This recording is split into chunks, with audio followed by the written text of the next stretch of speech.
DVT KIT distributions include a terminal emulator plugin, which allows you to use the shell from within the IDE. Click the Open a Terminal toolbar button, or use Shift-Ctrl-Alt-T keyboard shortcut.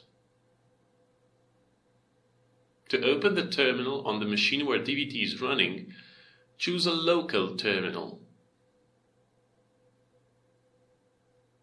You can also open a terminal over a remote connection, like SSH or Telnet.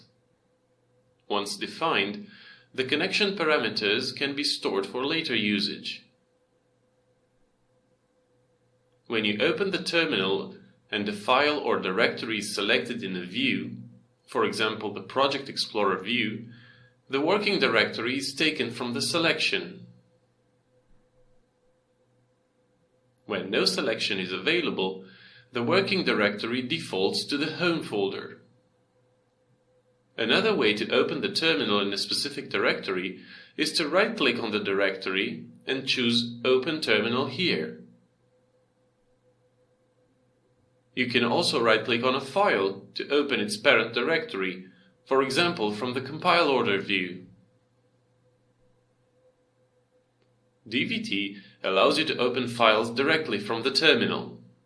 Simply hold down the Control key and click on the file name.